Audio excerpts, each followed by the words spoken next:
কর্তা সামনেই বসিয়াছিলেন, বলিলেন, কি চাই? হাজারি ঠাকুর বলিল, রসুয়ে বামুনের কাজ করি, কাজের চেষ্টায় ঘুরছি। বাবুর হোটেলে একটা কাজ আছে।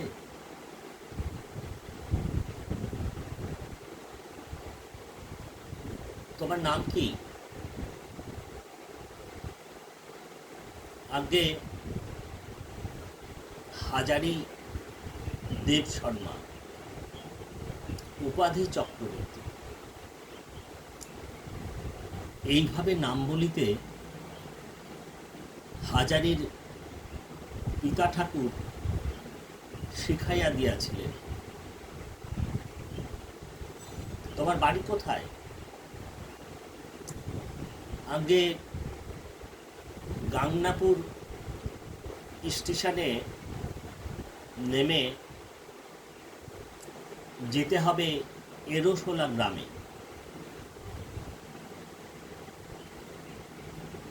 রাঁধতে জানো? আগে বাবু রাঁধতে দিলেই পারবো।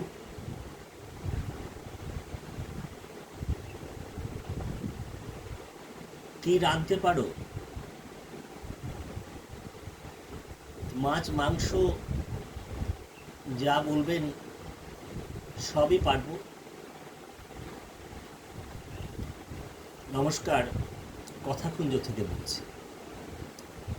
আপনারা এই যে অংশটুকু একটি কথোপকথনের অংশ,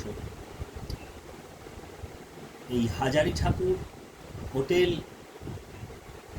এবং হোটেল মালিক, এই কথোপকথনের মধ্যেই আপনারা নিশ্চিত করে বুঝে গেছেন আমি আসলে সেই বিখ্যাত আদর্শ হিন্দু হোটেলের কাহিনীর থেকে আপনাদের এক টুকরো শোনালাম। বিভূতিভূষণ বন্দ্যোপাধ্যায়ের বিখ্যাত উপন্যাস আদর্শ হিন্দু হোটেল। আপনারা জানেন এই জনপ্রিয় উপন্যাসটি একদা বাংলা দূরদর্শনে রাজা সেনের পরিচালনায় অত্যন্ত সফল একটি টিভি সিরিয়াল। যে সময়ের কথা বলছি, সে সময় বাংলা সিরিয়ালের একটি খুবই মান সমৃদ্ধ উল্লেখযোগ্য গল্প উপন্যাস থেকে তার যে অভিনয় এবং সিরিয়াল নাটক ইত্যাদি যে পর্বগুলি হতো, আজকে 2025-এ তার ছিটে ফোটাও আপনারা খুঁজে পাবেন না। ওই যে উপন্যাসটির নাম হোটেলের আগে আদর্শ কথাটি রয়েছে, আপনারা তো জানেন সময়ের সঙ্গে সঙ্গে এই আদর্শ এখন অভিধানের পাতায় শুধুমাত্র লিপিবদ্ধ রয়েছে। অশোক মিত্র মশাই অনেকদিন আগেই লিখে গেছে, আদর্শের কথা বলা এখন উপহাসনীয়। মানুষজনেরা ব্যঙ্গ বিদ্রুপ করে, অনেক সময় মানুষকে আক্রান্ত হতে হয়। শিক্ষা, সংস্কৃতি, আদর্শ, রুচি, বিবেচনাবোধ এগুলি প্রায় তলানিতে ঠেকেছে। কিন্তু সে অন্য কথা। আমরা বলতে চাইছি এই যে বিভূতিভূষণের এই বিখ্যাত উপন্যাস প্রথমে রঙ্গমঞ্চে, থিয়েটারে হয়েছে, রংমহলে হয়েছে, পরবর্তীকালে টিভি সিরিয়ালে, আজও আমাদের যারা এই আদর্শ হিন্দু হোটেল, পুরনচণ্ডী, মনোজদের অদ্ভুত বাড়ি, কেয়াপাতার নৌকো, পরবর্তীকালে এমনকি আশাপূর্ণা দেবীর সুবর্ণলতা ইত্যাদি যে পর্বগুলি আমরা দেখেছি তা আমাদের স্মৃতির অংশ হয়ে আছে। কিন্তু আজকে সে কথা বলছি না। আজকে এই আদর্শ হিন্দু হোটেল এই উপন্যাস থেকে সামান্য কিছুটা অংশ আপনাদের পড়ে শোনাব। সম্পূর্ণ লেখাটি যদি পড়ে শোনাতে পারতাম তার চাইতে সুখের আর কিছু হতো না, কিন্তু সে তো বাস্তবত সম্ভব নয়। মোটামুটি 200 পৃষ্ঠার এই উপন্যাস 1940 সালে বই আকারে প্রকাশিত হয়, তার আগে পত্রিকায় বেরিয়েছিল। সেসব কাহিনী, ইতিহাস কোনো সময় বলা যেতে পারে, কিন্তু বিভূতিভূষণ বন্দ্যোপাধ্যায়ের যে সার্থক গল্প, উপন্যাস ইত্যাদি রয়েছে, আদর্শ হিন্দু হোটেল নিশ্চিত করে তার একটি। এখানে আপনারা জানেন যে টিভি সিরিয়ালে বা থিয়েটারেও, নাটকেও সাবিত্রী চট্টোপাধ্যায় যে একটি গুরুত্বপূর্ণ ক্যারেক্টার ছিল, পদ্মঝি, এই পদ্ম এই ভূমিকায় ছিলেন সাবিত্রী চট্টোপাধ্যায়, টিভি সিরিয়ালেও তাই। আর মনোজ মিত্র হাজারি ঠাকুরের চরিত্রে অসাধারণ অভিনয়, আপনারা অনেকেই জানেন যারা দেখেছেন। কিন্তু এই প্রাসঙ্গিক 2-4টে কথা বলতে হয় বলে এখানে অনেকটা সময় পেরিয়ে গেল। আমি আপনাদের বারবার বলি যে সময়ের একটা ব্যাপার রয়েছে, তবু আমি কিছুটা অংশ আপনাদের পড়ে শোনাবার চেষ্টা করছি, খুবই সামান্য খানিকটা অংশ। যে অংশটি নির্বাচন করেছি সেটি হলো এই যে আদর্শের কথা বলছিলাম না, এখনও আমরা তো আরও অনেক বেশি করে দেখতে পাই যে ব্যবসাদার মানেই যেন খানিকটা কি বলবো, ভাষা, মুখের ভাষা অত ভালো হবার দরকার নেই, একটু দাম্ভিক, একটু গাজোয়ারি, সৎ পথে ব্যবসা করা যায় না, কিছু ভেজাল দিতেই হয়, নিলেন না নিলেন কিছু যায় আসে না, এই ধরনের একটা আচরণ। কিন্তু এই আদর্শ হিন্দু হোটেলে দেখা যাচ্ছে এই যে বেচু চক্রবর্তীর রানাঘাটের রেল স্টেশনের, রেলবাজারের কাছে যে বেচু চক্রবর্তীর হোটেল, যেখানে হাজারি, এই যে প্রথম সূচনা পর্বটি আপনাদের শোনালাম যে হাজারি প্রথম যখন গেলেন কিভাবে, পরে থাকতে থাকতে দেখলেন যে এখানে অনেক ডালের সঙ্গে জল মিশিয়ে দেওয়া হচ্ছে, মুসুরির সঙ্গে খেসারি মিশিয়ে দিয়ে ডাল হচ্ছে, রান্নায় অনেক ভুল ত্রুটি আছে, গণ্ডগোল আছে। কিন্তু এই হাজারি ঠাকুর যে সামান্য একজন রাঁধুনি, তার একটা স্বপ্ন তৈরি হলো যে আমি একদিন এইরকম বড় হোটেল করব, এর চাইতেও বড় করব, কিন্তু মানুষজনকে ভালো খাইয়ে, ভালো ব্যবহার করে, তাদের আরাম আয়েসের ব্যবস্থা করে বড় হব। এই যে বড় হওয়ার অধিকার, স্বপ্ন দেখার অধিকার তো শুধুমাত্র বড় লোকের নেই, শুধুমাত্র উচ্চবিত্ত শিক্ষিত মানুষের নেই, সাধারণ, অতি সাধারণ মানুষ সেই অর্থে খুব একটা সমাজ কাঠামোয় গুরুত্বপূর্ণ নন, তিনিও স্বপ্ন দেখার অধিকার তারও আছে, এবং তার অধ্যবসায়ের মধ্য দিয়ে তিনি নিশ্চিত করে একদিন বড় জায়গায় যেতে পারেন।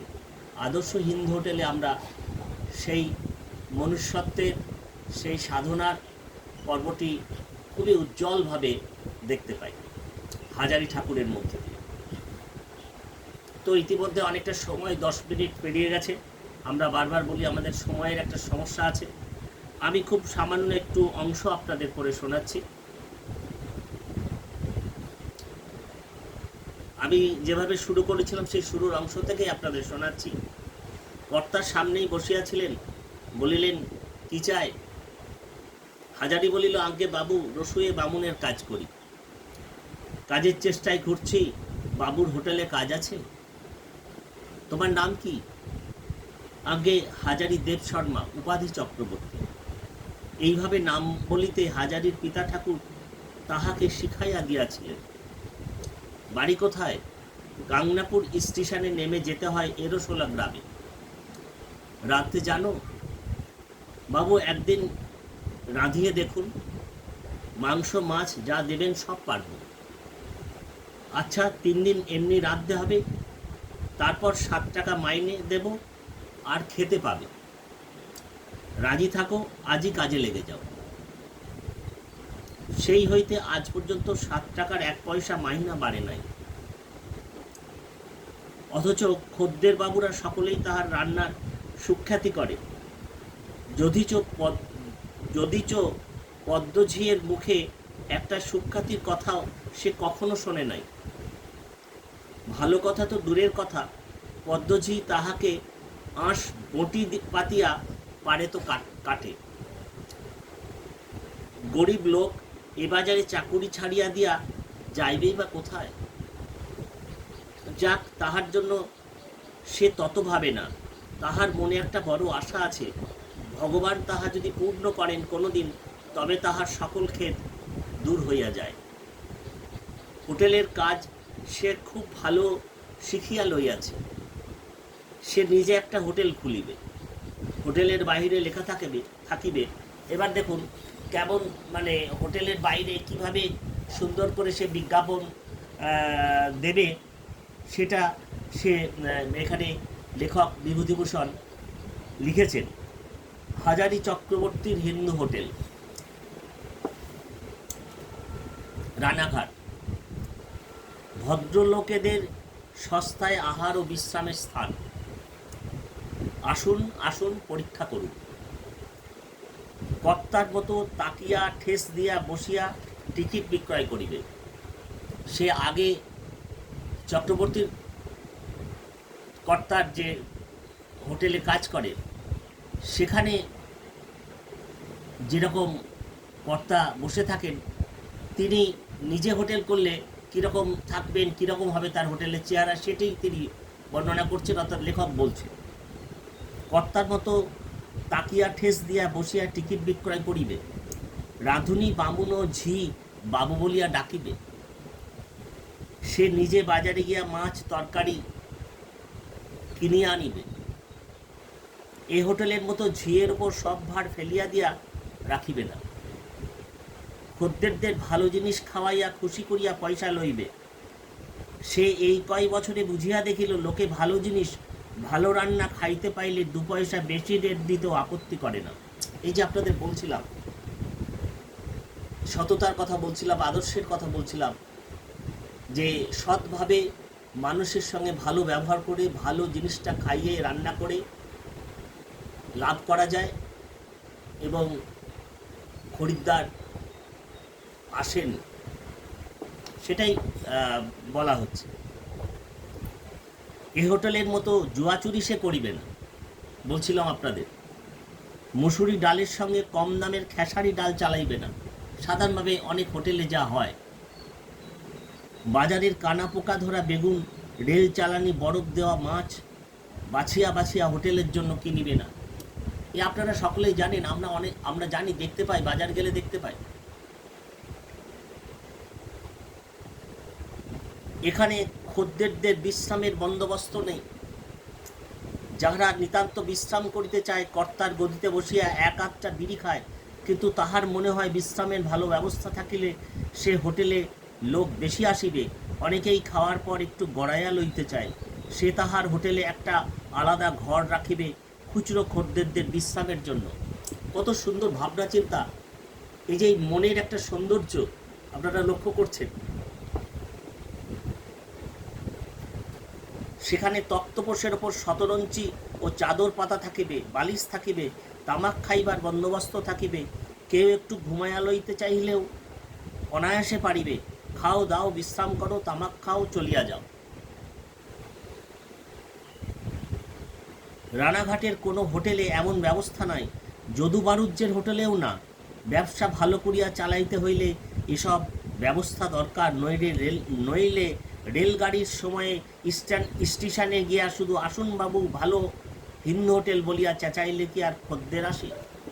তখনকার দিনে একটা রেওয়াজ ছিল, রীতি ছিল, আপনারা দেখেছেন হাজারির হোটেলের, আদর্শ হিন্দু হোটেলের সিরিয়ালও দেখতে পাওয়া গেছে, যে পাশাপাশি সব হোটেল নৌকো করে যারা আসছেন, এপারে নামছেন, ট্রেন থেকে নামছেন, তাদেরকে আসুন বাবু, এদিকে আসুন, ভালো খাবার পাওয়া যায় ইত্যাদি ইত্যাদি বলে হাঁক দিয়ে খদ্দেরদের ডেকে নিয়ে আসা হতো।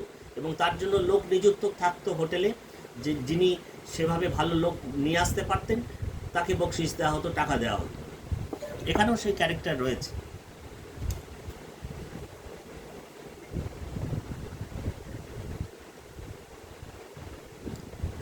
খদ্দেররা খোঁজে আরাম, ভালো খাওয়া, যে দিতে পারিবে তাহার ওখানেই লোক ঝুঁকিবে।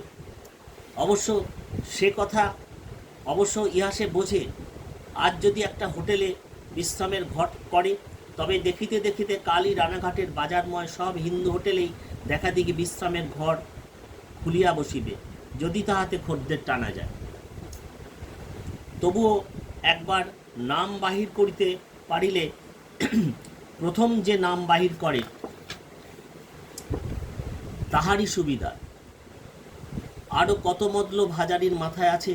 শুধু খদ্দেরের বিশ্রাম ঘর কেন, মোকদ্দমা মামলা যাহারা করিতে আসে, তাহারা সারাদিনের খাটুনির পর হয়তো খাইয়া দাইয়া একটু তাস খেলিতে চায়, সে ব্যবস্থা থাকিবে। পান তামাকের দাম দিতে হইবে না, নিজেরাই সাজিয়া খাও বা হোটেলের চাকরেই সাজিয়া দিই। এমন সুন্দর একটি মনোলোক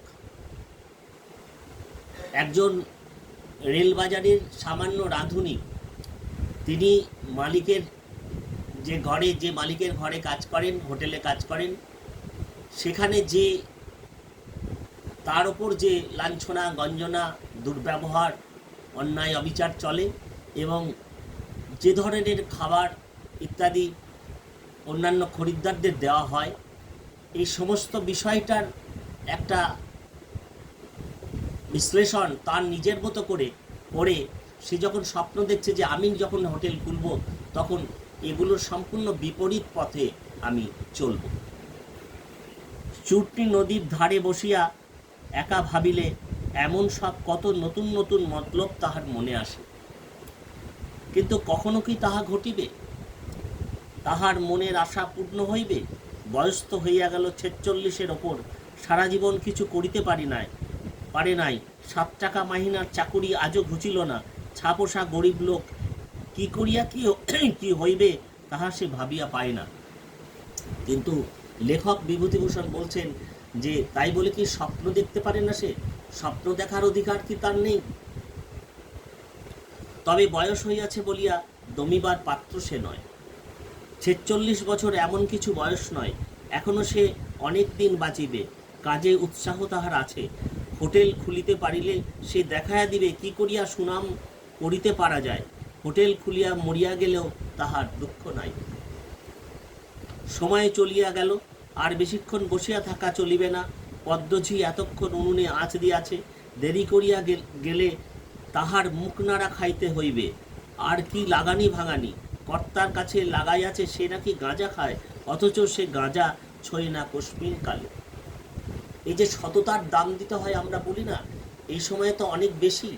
একজন সৎ মানুষ, একজন সৎ চিন্তার মানুষ, আদর্শ ভাবনা চিন্তার মানুষ, তিনি প্রতি মুহূর্তে সেকালে সে আমলেও কেমন ঠক্কর খাচ্ছেন। ফিরিবার পথে ছোট বাজারে রাধাবল্লভ তলা। হাজারি ঠাকুর প্রতিদিন এখানে এই সময়ে ভক্তিভরে প্রণাম করিয়া যায়। বাবা রাধাবল্লভ তোমার চরণে পড়ে আছি ঠাকুর, মনোবাঞ্ছা পূর্ণ করো। পদ্মঝির ঝাঁটা খেতে আর পারি নে, ওই কর্তাবাবুর হোটেলের পাশে পদ্মঝিকে দেখিয়ে দেখিয়ে যেন হোটেল খুলতে পারি। হোটেলে ফিরিয়া দেখিল রতন ঠাকুর এখনো আসে নাই। পদ্মঝি উনুনে আঁচ দিয়া কোথায় গিয়াছে। বেচু চক্রবর্তী দিবানিদ্রা হইতে উঠিয়া বাসা হইতে ফিরিয়াই হাজারিকে ডাক দিলেন, শোনো, আজ আমাদের এখানে কজন বাবু মাংস খাবেন, ফিস্টি করবেন। তারা আমায় আগাম দামও দিয়ে গেলেন, যাতে সকাল সকাল চুকে যায় তার ব্যবস্থা করবে। ওরা মুর্শিদাবাদের গাড়িতে আবার চলে যাবেন। মনে থাকবে তো, রতন এখনো আসেনি। হাজারির দুঃখ হইল, বেচু চক্রবর্তী একথা তাহাকে কেন বলিল না যে তাহার হাতের রান্না খুব ভালো। অতএব সে যেন নিজেই মাংস রাঁধে। কখনো ইহারা তাহার রান্না ভালো বলে না, সে জানে, অথচ এই রান্না শিখিতে সে কি পরিশ্রমই না করিয়াছে। কি অদ্ভুত! মানে আপনারা লক্ষ্য করছেন যে একজন অতি সাধারণ কর্মচারী, হোটেলের সামান্য একজন রাঁধুনি, গরিব মানুষ, কিন্তু তার কি মানে ধনী স্বপ্ন, তার স্বপ্নটা কত ধনী এবং কত সৎ, কত সুন্দর। আর সর্বোপরি লেখক বিভূতিভূষণ তার কলমের জাদুতে এমনভাবে হাজারি ঠাকুরের ছবি এঁকেছেন। আজকে কোন আমলে তিনি এই উপন্যাস লিখেছেন? 1940 সালে যেটি বই হয়ে বেরিয়েছে তারও আগে তিনি লিখেছেন। আজও কি ভীষণভাবে প্রাসঙ্গিক। আমরা তো প্রতিদিন এই সততা আর অসততা, দুর্নীতি আর সুনীতি, লোভ লালসা আর একজন নির্লোভ নিপাট ভদ্রলোক মানুষ, এই দুয়ের ঠক্কর প্রতিনিয়ত দেখতে পাই। এই যে অনেক আগে শুরুতে আপনাদের বললাম অশোক মিত্রর কথা, তিনি বহুকাল আগে তার পত্রিকার সম্পাদকীয় স্তম্ভে লিখে গেছেন, চারদিকেই নৈরাজ্যের জোড়ো হাওয়া, যেদিকেই তাকায়। আর আদর্শের কথা বলা এখন উপহাসনীয়, লোকে হাসি ঠাট্টা করে, ব্যঙ্গ বিদ্রুপ করে। কিন্তু তাই বলে কি থেমে গেলে চলবে? তাই বলে কি নিজের পথ থেকে সরে যেতে হবে? কখনোই না। এখানে হাজারি ঠাকুর কি বলছে? যে আমার স্বপ্ন সার্থক করার জন্য যা করতে হয় আমি করব, কিন্তু হোটেল করে যদি আমি মরেও যাই সেও আচ্ছা, কিন্তু হোটেলটা আমাকে করতে হবে। এই যে একটা এখানে একটা আমরা যেন একটা সময় বদলেরও একটা লড়াই দেখতে পাচ্ছি, একটা বদল সময়ের লড়াই দেখতে পাচ্ছি। তো আজকে অনেকটা সময় হয়ে গেল, আমি বলতে বলতে বোধহয় 20-22 মিনিট হয়ে গেছে। আপনাদের সকলেরই নানা রকম কাজকর্ম আছে, কিন্তু একটা খুব ভালো বিষয় যে আমরা কথাকুঞ্জ যে সময় থেকে শুরু করেছি আজকে অনেকটা দিন হয়ে গেল। আপনারা প্রতিটি পর্ব খুব মন দিয়ে শোনেন, অনেকেই আমাকে মূল্যবান মতামত জানান। আমাদের অনেকে লিখতে পারেন না, কিন্তু হোয়াটসঅ্যাপে পথে ঘাটে ভয়েস মেসেজ করে জানান। আর এটা খুবই ভালো লাগে, আপনাদের এই মূল্যবান মতামত, আপনাদের ভালোবাসা না পেলে তো আমরা কবেই কথাকুঞ্জ বন্ধ করে দিতে বাধ্য হতাম। তো আজকে আমার অনেক দিনের ইচ্ছে ছিল আমাদের যে আদর্শ হিন্দু হোটেল থেকে আপনাদের কিছুটা অংশ পড়ে শোনাবো, সেটি আজকে একটু দ্রুততার সঙ্গেই শোনাতে হলো, যেহেতু সময়ের একটা ব্যাপার আছে, এটা আপনাদের বারবার বলি। আর আপনারা কথাকুঞ্জ তো শুনছেন, নিয়মিত মতামত দিচ্ছেন। আজকে আদর্শ হিন্দু হোটেল থেকে সামান্য একটু অংশ আপনাদের পড়ে শোনালাম। আপনারা নিশ্চিত করে ভালো লাগলে, ভালো লাগবারই কথা, নিশ্চিত করে ভালো লাগলে বা আপনারা শোনার পর আপনাদের প্রিয়জনদের, বন্ধুবান্ধবদের নিশ্চয়ই এই অংশটি শেয়ার করবেন, কথাকুঞ্জের এই পর্বটি শেয়ার করবেন। আর ভালো লাগলে লাইক, শেয়ার, কমেন্ট করবেন, এ তো বলবার কিছু নেই। আর সাবস্ক্রাইব করবার ব্যাপারে তো বলবার কিছু নেই, আপনারা জানেন সাবস্ক্রাইব করতে কোনো পয়সা কড়ি লাগে না, একটু ভালোবাসার স্পর্শ লাগে।